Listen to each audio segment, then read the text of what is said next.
प्रिय भक्तों, आज गुरुवार के दिन हम आपको भगवान विष्णु का बहुत ही चमत्कारिक मंत्र आज हम आपको सुनाने वाले हैं, जिसके नियमित 108 बार जाप या श्रवण करने से आपके जीवन की सभी समस्याएं खत्म हो जाएंगी। इस दिव्य मंत्र के श्रवण करने से आपका जीवन समृद्ध हो जाएगा। जो भी भक्त प्रतिदिन भगवान विष्णु के मंत्र का 108 बार जाप या श्रवण करता है, उसे मृत्यु के भय से मुक्ति मिल जाती है। इस मंत्र के जाप से व्यक्ति को मोक्ष प्राप्त होता है और जन्म मृत्यु के चक्र से मुक्त हो जाता है। लोग जाने अनजाने में किए गए सभी बुरे कर्मों से छुटकारा पा सकते हैं।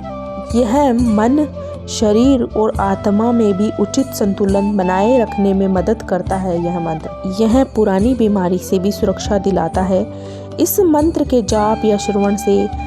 तनाव, चिंता को कम करने में मदद करता है। यह मंत्र अकाल मृत्यु से भी सुरक्षा देता है। इस दिव्य मंत्र के श्रवण करने से आपके जीवन में सुख समृद्धि प्रदान होगी। तो आइए केवल एक बार भगवान विष्णु पर पूरा विश्वास करके इस मंत्र को सुन लेते हैं। आप यकीन मानिए, भगवान विष्णु जी महाराज आप पर कृपा जरूर बरसाएंगे। आपके जीवन की सभी मनोकामनाएं पूरी हो जाएंगी। तो आइए भगवान पर पूरा विश्वास करके सच्चे मन से मंत्र को पूरा सुन लेते हैं। बस आपको ध्यान में रखना है कि मंत्र को पूरा 108 बार या इससे ज़्यादा ही सुनना है। मतलब कि इस वीडियो को पूरा सुनना है। सुनते सुनते आप ध्यान मग्न हो जाएंगे। आप अपने घर या दुकान पर कहीं भी इस मंत्र को सुन सकते हैं। हम आशा करते हैं आपको शीघ्र ही लाभ मिलेगा। अगर आपको हमारा वीडियो पसंद आए तो वीडियो को दिल से एक लाइक अवश्य करना। ऐसे ही वीडियो देखने के लिए हमारे चैनल अनमोल मंत्र को सब्सक्राइब ज़रूर करें। कमेंट में जय श्री हरि विष्णु भगवान लिखना ना भूलें। तो आइए मंत्र को पूरा श्रवण कर लेते हैं। शांताकारं भुजगं शयनं पद्मनाभं सुरेशं विश्वेतरङ्गकं सदृशं मेघवर्णं शुभंगं लक्ष्मीकान्तकमलनयनं योगीहृदयनाङ्गं मे वन्दे विष्णु भवभयहरं सर्वलोकैकनाथं। शान्ताकारं भुजगं शयनं पद्मनाभं सुरेशं विश्वेतरङ्गकं सदृशं मेघवर्णं शुभंगं लक्ष्मीकान्तकमलनयनं योगीहृदयनाङ्गं मे वन्दे विष्णु भवभयहरं सर्वलोकैकनाथं। शान्ताकारं भुजगं शयनं पद्मनाभं सुरेशं विश्वेतरङ्गकं सदृशं मेघवर्णं शुभंगं लक्ष्मीकान्तकमलनयनं योगीहृदयनाङ्गं मे वन्दे विष्णु भवभयहरं सर्वलोकैकनाथं। शान्ताकारं भुजगं शयनं पद्मनाभं सुरेशं विश्वेतरङ्गकं सदृशं मेघवर्णं शुभंगं लक्ष्मीकान्तकमलनयनं योगीहृदयनाङ्गं मे वन्दे विष्णु भवभयहरं सर्वलोकैकनाथं। शान्ताकारं भुजगं शयनं पद्मनाभं सुरेशं विश्वेतरङ्गकं सदृशं मेघवर्णं शुभंगं लक्ष्मीकान्तकमलनयनं योगीहृदयनाङ्गं मे वन्दे विष्णु भवभयहरं सर्वलोकैकनाथं। शान्ताकारं भुजगं शयनं पद्मनाभं सुरेशं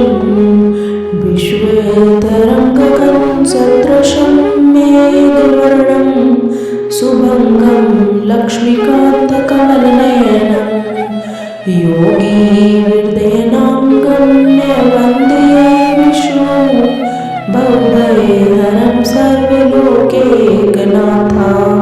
शान्ताकारं भुजगं शयनं पद्मनाभं सुरेशं विश्वेश्वरं गगनसदृशं मेघवर्णं शुभंगं लक्ष्मीकान्तकमलनयनं योगीहृदयं गम्य वन्दे विष्णु भवभयहरं सर्वलोकैकनाथं शान्ताकारं भुजगं शयनं पद्मनाभं सुरेशं विश्वेश्वरं गगनसदृशं मेघवर्णं शुभंगं लक्ष्मीकान्तकमलनयनं योगीहृदयं गम्य वन्दे विष्णु भवभयहरं सर्वलोकैकनाथं शान्ताकारं भुजगं शयनं पद्मनाभं सुरेशं विश्वेश्वरं गगनसदृशं मेघवर्णं शुभंगं लक्ष्मीकान्तकमलनयनं योगीहृदयं गम्य वन्दे विष्णु भवभयहरं सर्वलोकैकनाथं शान्ताकारं भुजगं शयनं पद्मनाभं सुरेशं विश्वेश्वरं गगनसदृशं मेघवर्णं शुभंगं लक्ष्मीकान्तकमलनयनं योगीहृदयं गम्य वन्दे विष्णु भवभयहरं सर्वलोकैकनाथं शान्ताकारं भुजगं शयनं पद्मनाभं सुरेशं विश्वेश्वरं गगनसदृशं मेघवर्णं शुभंगं लक्ष्मीकान्तकमलनयनं योगीहृदयं गम्य वन्दे विष्णु भवभयहरं सर्वलोकैकनाथं शान्ताकारं भुजगं शयनं पद्मनाभं सुरेशं विश्वेश्वरं गगनसदृशं मेघवर्णं शुभंगं लक्ष्मीकान्तकमलनयनं योगीहृदयं गम्य वन्दे विष्णु भवभयहरं सर्वलोकैकनाथं शान्ताकारं भुजगं शयनं पद्मनाभं सुरेशं विश्वेश्वरं गगनसदृशं मेघवर्णं शुभंगं लक्ष्मीकान्तकमलनयनं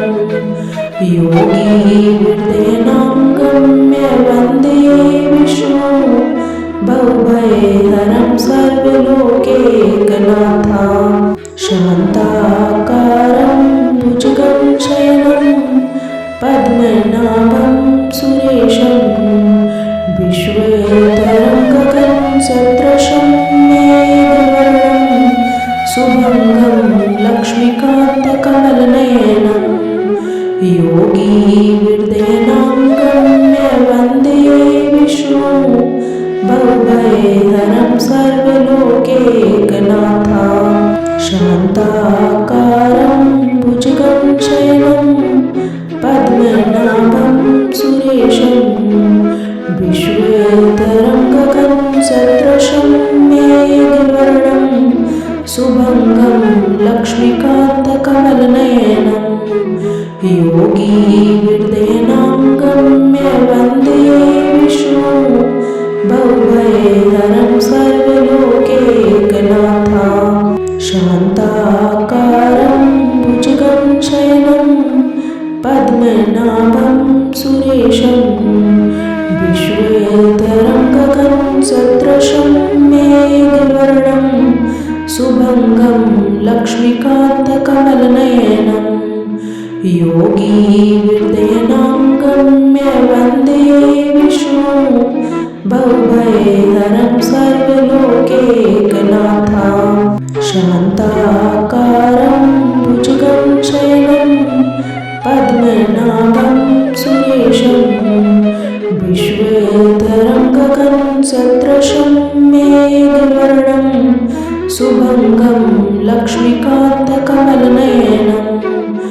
योगीहृदयनां गम्य वन्दे विष्णु भवभयहरं सर्वलोकैकनाथं शान्ताकारं भुजगं शयनं पद्मनाभं सुरेशं विश्वेतरं गगनसदृशं मेघवर्णं शुभंगं लक्ष्मीकान्तकमलनयनं योगीहृदयनां गम्य वन्दे विष्णु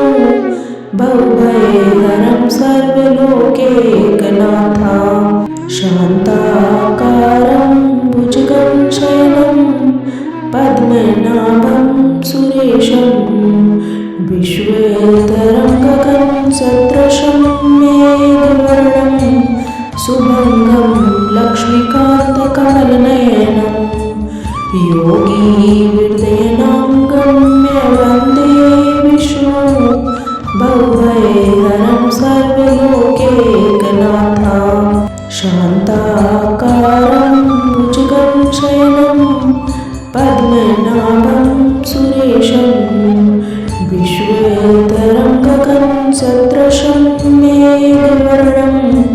शुभंगं लक्ष्मीकान्तकमलनयनं योगीहृदयनां गम्य वन्दे विष्णु भवभयहरं सर्वलोकैकनाथं शान्ताकारं भुजगं शयनं पद्मनाभं सुरेशं विश्वेतरं गगनसदृशं मेघवर्णं शुभंगं लक्ष्मीकान्तकमलनयनं योगीहृदयनां गम्य वन्दे विष्णु भवभयहरं सर्वलोकैकनाथं शान्ताकारं भुजगं शयनं पद्मनाभं सुरेशं विश्वेतरं गगनसदृशं मेघवर्णं शुभंगं लक्ष्मीकान्तकमलनयनं योगीहृदयनां गम्य वन्दे विष्णु भवभयहरं सर्वलोकैकनाथं शान्ताकारं भुजगं शयनं पद्मनाभं सुरेशं विश्वेतरं गगनसदृशं मेघवर्णं शुभंगं लक्ष्मीकान्तकमलनयनं योगीहृदयनां गम्य वन्दे विष्णु भवभयहरं सर्वलोकैकनाथं शान्ताकारं भुजगं शयनं पद्मनाभं सुरेशं विश्वेतरं गगनसदृशं मेघवर्णं शुभंगं लक्ष्मीकान्तकमलनयनं योगीहृदयनां गम्य वन्दे विष्णु भवभयहरं सर्वलोकैकनाथं शान्ताकारं भुजगं शयनं पद्मनाभं सुरेशं विश्वेतरं गगनसदृशं मेघवर्णं शुभंगं लक्ष्मीकान्तकमलनयनं योगीहृदयनां गम्य वन्दे विष्णु भवभयहरं सर्वलोकैकनाथं शान्ताकारं भुजगं शयनं पद्मनाभं सुरेशं विश्वेतरं गगनसदृशं मेघवर्णं शुभंगं लक्ष्मीकान्तकमलनयनं योगीहृदयनां गम्य वन्दे विष्णु भवभयहरं सर्वलोकैकनाथं शान्ताकारं भुजगं शयनं पद्मनाभं सुरेशं विश्वेतरं गगनसदृशं मेघवर्णं शुभंगं लक्ष्मीकान्तकमलनयनं योगीहृदयनां गम्य वन्दे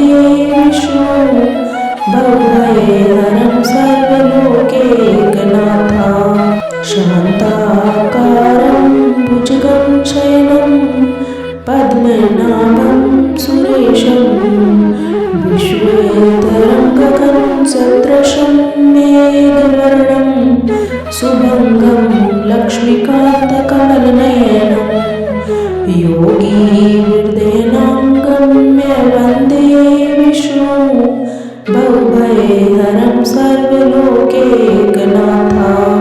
शान्ताकारं भुजगं शयनं पद्मनाभं सुरेशं विश्वेश्वरं गगनसदृशं मेघवर्णं शुभंगं लक्ष्मीकान्तकमलनयनं योगीहृदयं गम्य वन्दे विष्णुं भवभयहरं सर्वलोकैकनाथं शान्ताकारं भुजगं शयनं पद्मनाभं सुरेशं विश्वेश्वरं गगनसदृशं मेघवर्णं शुभंगं लक्ष्मीकान्तकमलनयनं योगीहृदयं गम्य वन्दे विष्णुं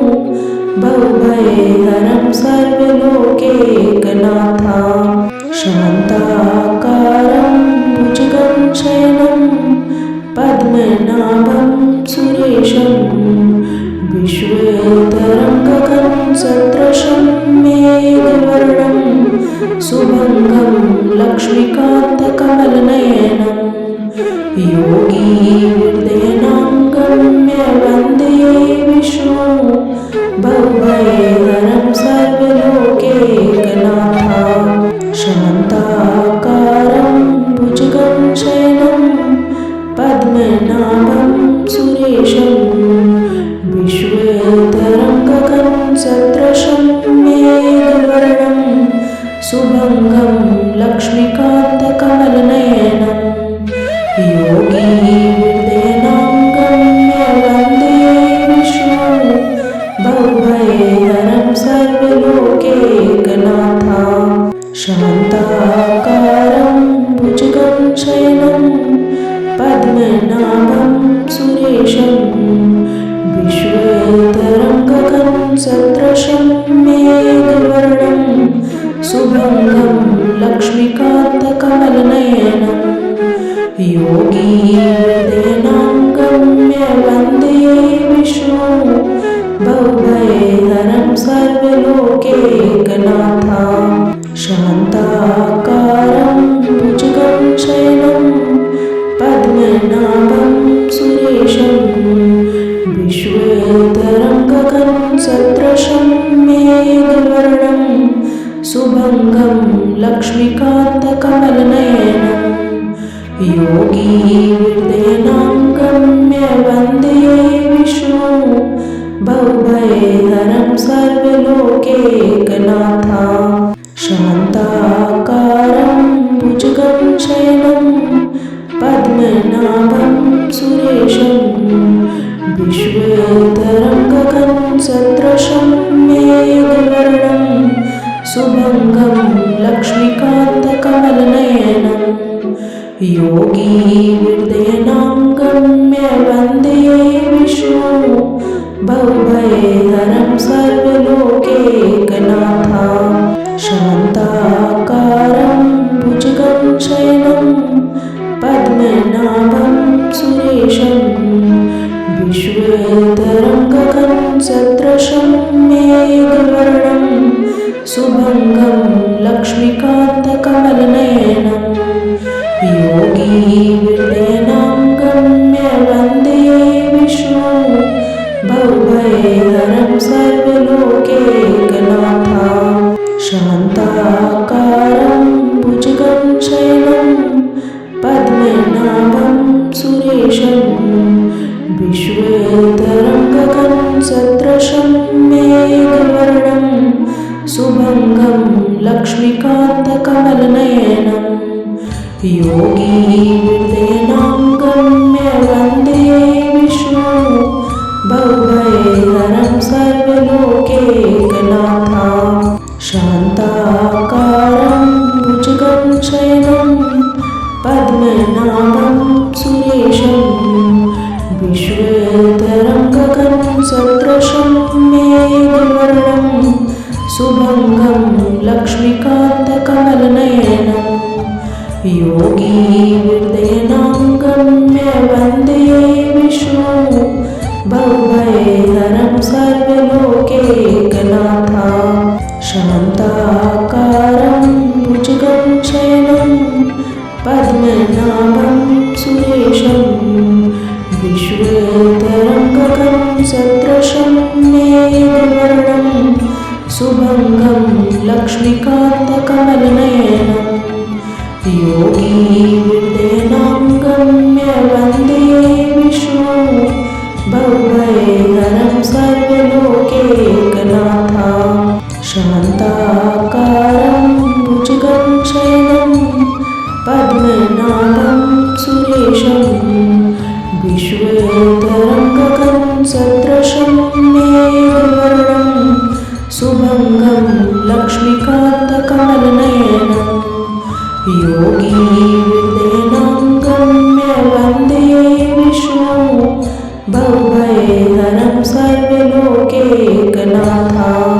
शान्ताकारं भुजगं शयनं पद्मनाभं सुरेशं विश्वेतरङ्गकं सदृशं मेघवर्णं शुभङ्गं लक्ष्मीकान्तकमलनयनं योगीवृद्धेनां गम्य वन्दे विष्णु बहुभयहरं सर्वलोकैकनाथं शान्ताकारं भुजगं शयनं पद्मनाभं सुरेशं विश्वेतरङ्गकं सदृशं मेघवर्णं शुभङ्गं लक्ष्मीकान्तकमलनयनं योगीवृद्धेनां गम्य वन्दे विष्णु बहुभयहरं सर्वलोकैकनाथं शान्ताकारं भुजगं शयनं पद्मनाभं सुरेशं विश्वेतरङ्गकं सदृशं मेघवर्णं शुभङ्गं लक्ष्मीकान्तकमलनयनं योगीवृद्धेनां गम्य वन्दे विष्णु बहुभयहरं सर्वलोकैकनाथं शान्ताकारं भुजगं शयनं पद्मनाभं सुरेशं विश्वेतरङ्गकं सदृशं मेघवर्णं शुभङ्गं लक्ष्मीकान्तकमलनयनं योगीवृद्धेनां गम्य वन्दे विष्णु बहुभयहरं सर्वलोकैकनाथं शान्ताकारं भुजगं शयनं पद्मनाभं सुरेशं विश्वेतरङ्गकं सदृशं मेघवर्णं शुभङ्गं लक्ष्मीकान्तकमलनयनं योगीवृद्धेनां गम्य वन्दे विष्णु बहुभयहरं सर्वलोकैकनाथं शान्ताकारं भुजगं शयनं पद्मनाभं सुरेशं विश्वेतरङ्गकं सदृशं मेघवर्णं शुभङ्गं लक्ष्मीकान्तकमलनयनं योगीवृद्धेनां गम्य वन्दे विष्णु बहुभयहरं सर्वलोकैकनाथं शान्ताकारं भुजगं शयनं पद्मनाभं सुरेशं विश्वेतरङ्गकं सदृशं मेघवर्णं शुभङ्गं लक्ष्मीकान्तकमलनयनं योगीवृद्धेनां गम्य वन्दे विष्णु बहुभयहरं सर्वलोकैकनाथं शान्ताकारं भुजगं शयनं पद्मनाभं सुरेशं विश्वेतरङ्गकं सदृशं मेघवर्णं शुभङ्गं लक्ष्मीकान्तकमलनयनं योगीवृद्धेनां गम्य वन्दे विष्णु बहुभयहरं सर्वलोकैकनाथं शान्ताकारं भुजगं शयनं पद्मनाभं सुरेशं विश्वेश्वरं गगनसदृशं मेघवर्णं शुभंगं लक्ष्मीकान्तकमलनयनं योगीहृदयं गम्य वन्दे विष्णुं भवभयहरं सर्वलोकैकनाथं शान्ताकारं भुजगं शयनं पद्मनाभं सुरेशं विश्वेश्वरं गगनसदृशं मेघवर्णं शुभंगं लक्ष्मीकान्तकमलनयनं योगीहृदयं गम्य वन्दे विष्णुं भवभयहरं सर्वलोकैकनाथं शान्ताकारं भुजगं शयनं पद्मनाभं सुरेशं विश्वेश्वरं गगनसदृशं मेघवर्णं शुभंगं लक्ष्मीकान्तकमलनयनं योगीहृदयं गम्य वन्दे विष्णुं भवभयहरं सर्वलोकैकनाथं शान्ताकारं भुजगं शयनं पद्मनाभं सुरेशं विश्वेश्वरं गगनसदृशं मेघवर्णं शुभंगं लक्ष्मीकान्तकमलनयनं योगीहृदयं गम्य वन्दे विष्णुं भवभयहरं सर्वलोकैकनाथं शान्ताकारं भुजगं शयनं पद्मनाभं सुरेशं विश्वेश्वरं गगनसदृशं मेघवर्णं शुभंगं लक्ष्मीकान्तकमलनयनं योगीहृदयं गम्य वन्दे विष्णुं भवभयहरं सर्वलोकैकनाथं शान्ताकारं भुजगं शयनं पद्मनाभं सुरेशं विश्वेश्वरं गगनसदृशं मेघवर्णं शुभंगं लक्ष्मीकान्तकमलनयनं योगीहृदयं गम्य वन्दे विष्णुं भवभयहरं सर्वलोकैकनाथं शान्ताकारं भुजगं शयनं पद्मनाभं सुरेशं विश्वेश्वरं गगनसदृशं मेघवर्णं शुभंगं लक्ष्मीकान्तकमलनयनं योगीहृदयं गम्य वन्दे विष्णुं भवभयहरं सर्वलोकैकनाथं शान्ताकारं भुजगं शयनं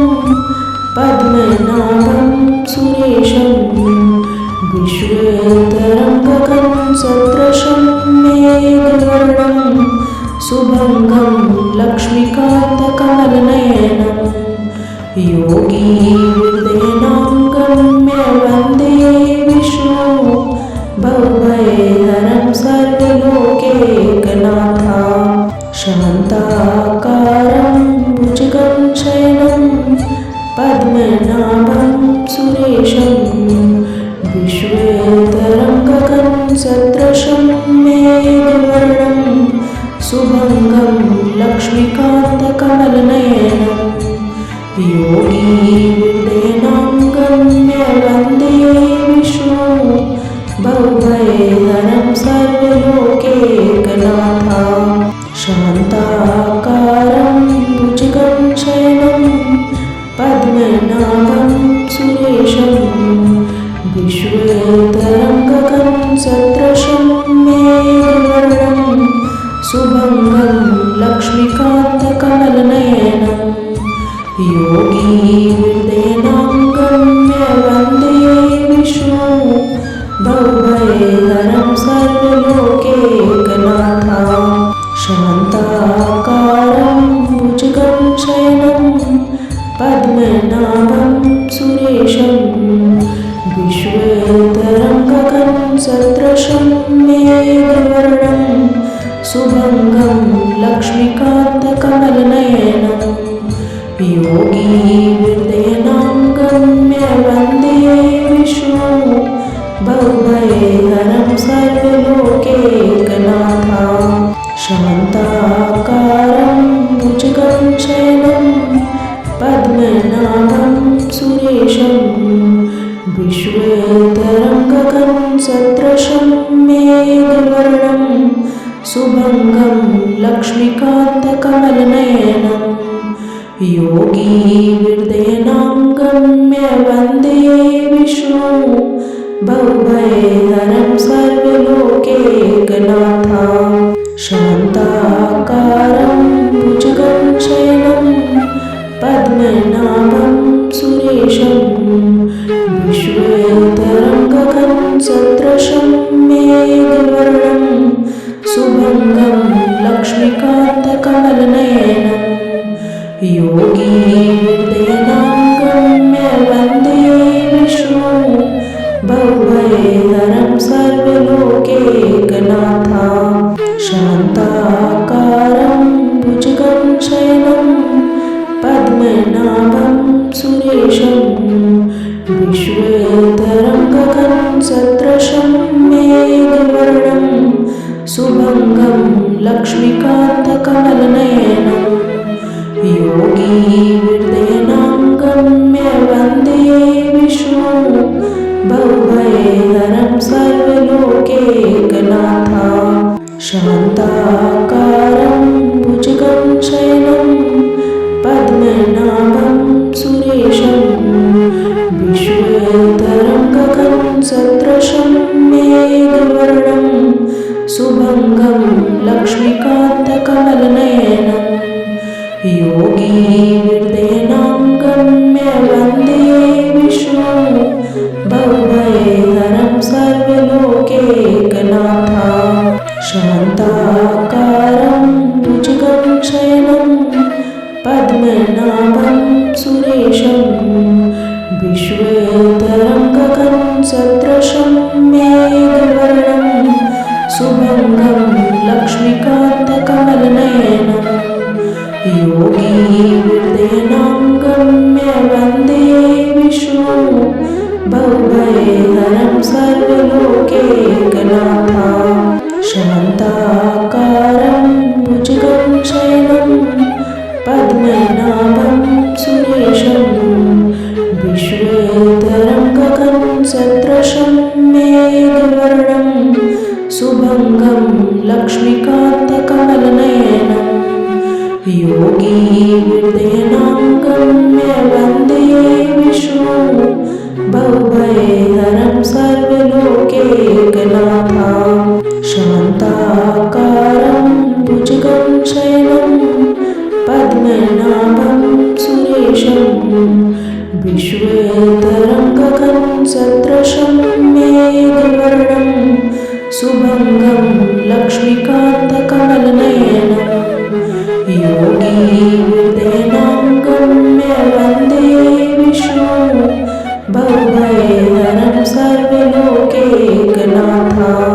शान्ताकारं भुजगं शयनं पद्मनाभं सुरेशं विश्वेतरङ्गगं सदृशं मेघवर्णं शुभङ्गं लक्ष्मीकान्तकमलनयनं योगीहृदयनां गम्य वन्दे विष्णु भवभयहरं सर्वलोकैकनाथं शान्ताकारं भुजगं शयनं पद्मनाभं सुरेशं विश्वेतरङ्गगं सदृशं मेघवर्णं शुभङ्गं लक्ष्मीकान्तकमलनयनं योगीहृदयनां गम्य वन्दे विष्णु भवभयहरं सर्वलोकैकनाथं शान्ताकारं भुजगं शयनं पद्मनाभं सुरेशं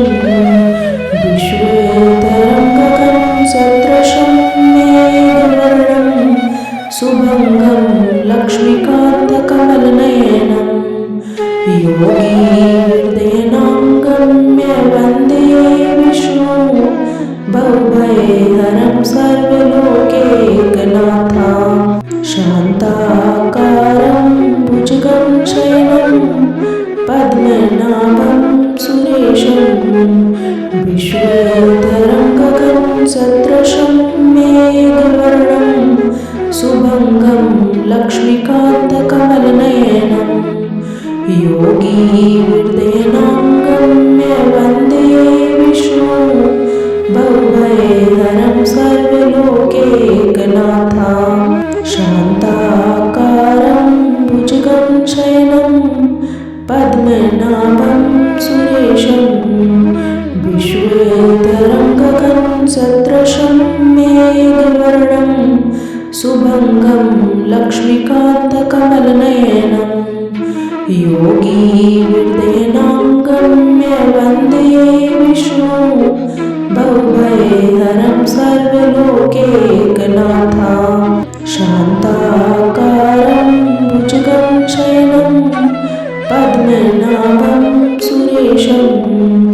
विश्वोदरं गगनसदृशं मेघवर्णं शुभंगं लक्ष्मीकान्तकमलनयनं योगीहृदयनाङ्गं वन्दे विष्णु भवभयहरं सर्वलोकैकनाथा शान्ताकारं भुजगं शयनं पद्मनाभं सुरेशं विश्वोदरं गगनसदृशं मेघवर्णं शुभंगं लक्ष्मीकान्तकमलनयनं योगीहृदयनाङ्गं वन्दे विष्णु भवभयहरं सर्वलोकैकनाथा शान्ताकारं भुजगं शयनं पद्मनाभं सुरेशं विश्वोदरं गगनसदृशं मेघवर्णं शुभंगं लक्ष्मीकान्तकमलनयनं योगीहृदयनाङ्गं वन्दे विष्णु भवभयहरं सर्वलोकैकनाथा शान्ताकारं भुजगं शयनं पद्मनाभं सुरेशं विश्वोदरं गगनसदृशं मेघवर्णं शुभंगं लक्ष्मीकान्तकमलनयनं योगीहृदयनाङ्गं वन्दे विष्णु भवभयहरं सर्वलोकैकनाथा शान्ताकारं भुजगं शयनं पद्मनाभं सुरेशं विश्वोदरं गगनसदृशं मेघवर्णं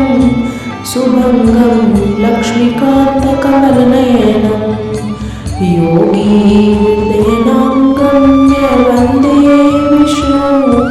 भवभयहरं सर्वलोकैकनाथा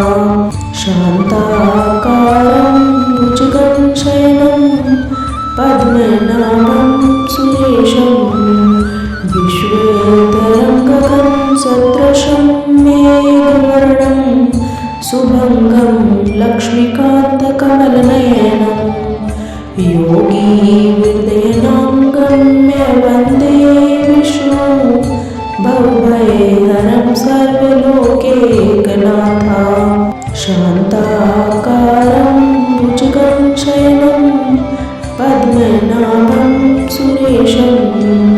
विश्वोदरं गगनसदृशं मेघवर्णं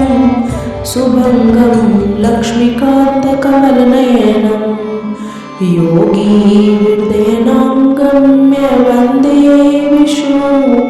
भवभयहरं सर्वलोकैकनाथा शान्ताकारं भुजगं शयनं पद्मनाभं सुरेशं विश्वोदरं गगनसदृशं मेघवर्णं शुभंगं लक्ष्मीकान्तकमलनयनं योगीहृदयनाङ्गं वन्दे विष्णु भवभयहरं सर्वलोकैकनाथा शान्ता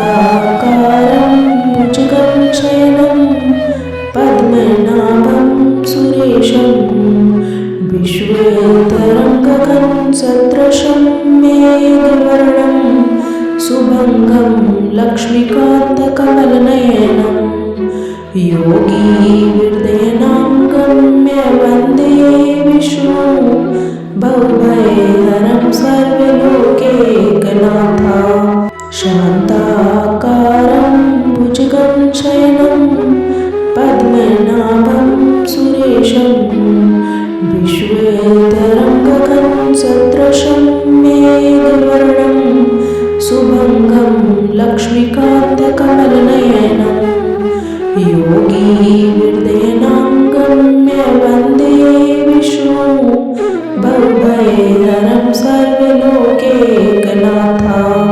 शान्ताकारं भुजगं शयनं पद्मनाभं सुरेशं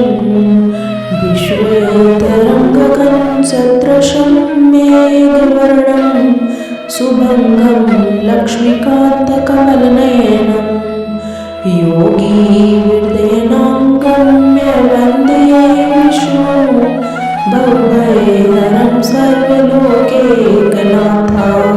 शान्ताकारं भुजगं शयनं पद्मनाभं सुरेशं विश्वेतरं गगनसदृशं मेघवर्णं शुभङ्गं लक्ष्मीकान्तकमलनयनं योगीहृदयनाङ्गं मे वन्दे विष्णुं भवभयहरं सर्वलोकैकनाथं शान्ताकारं भुजगं शयनं पद्मनाभं सुरेशं विश्वेतरं गगनसदृशं मेघवर्णं शुभङ्गं लक्ष्मीकान्तकमलनयनं योगीहृदयनाङ्गं मे वन्दे विष्णुं भवभयहरं सर्वलोकैकनाथं शान्ताकारं भुजगं शयनं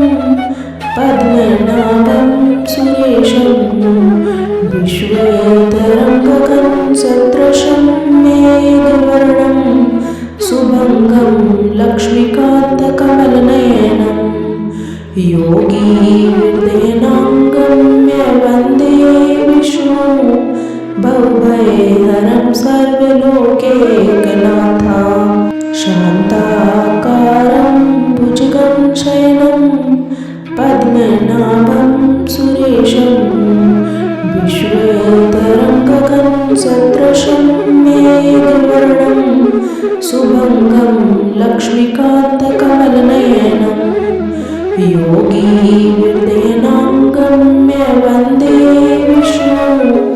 भवभयहरं सर्वलोकैकनाथं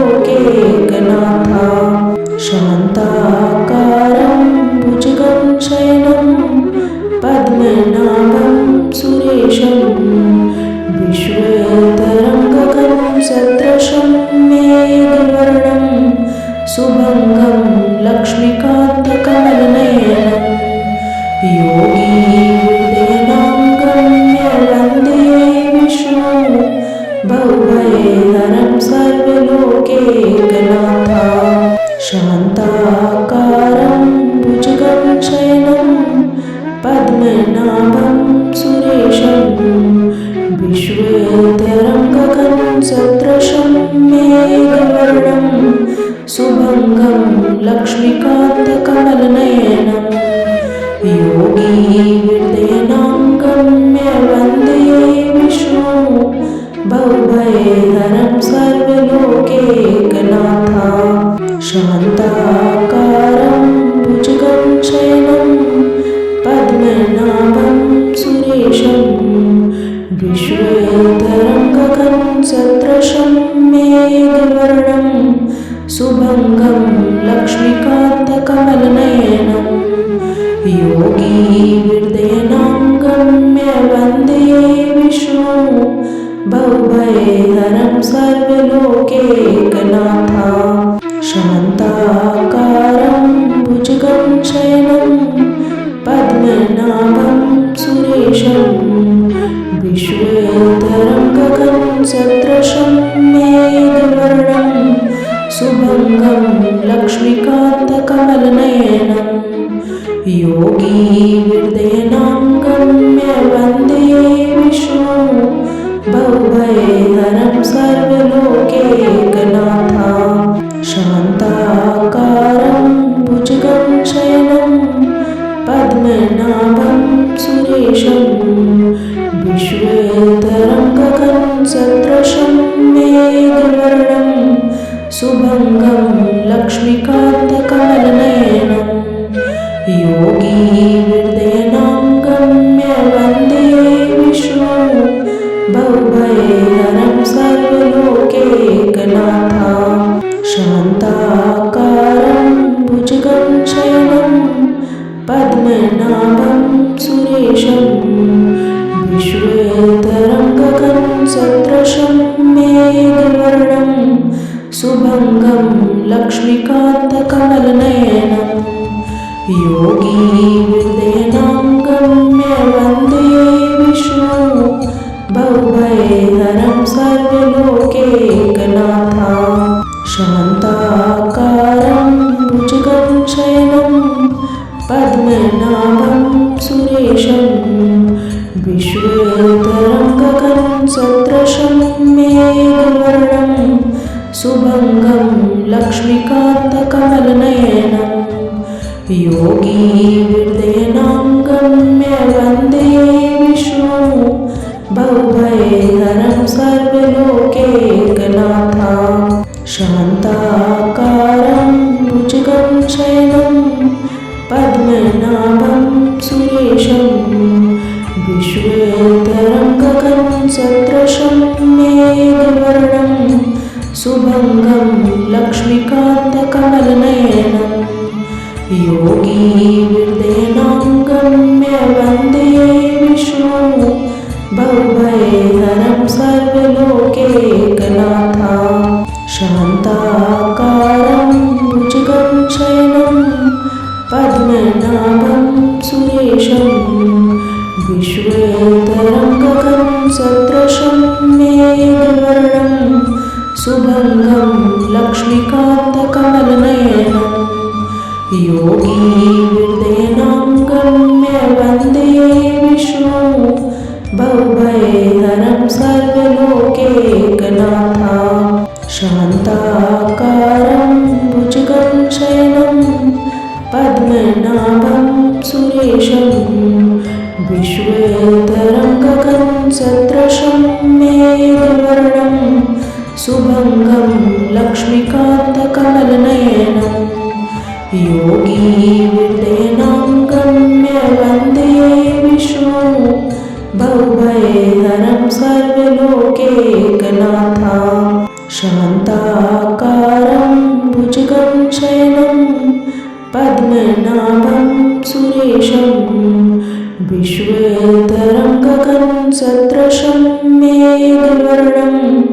शुभंगं लक्ष्मीकान्तकमलनयनं योगी हृदयनां गम्य वन्दे विष्णु भवभयहरं सर्वलोकैकनाथं शान्ताकारं भुजगं शयनं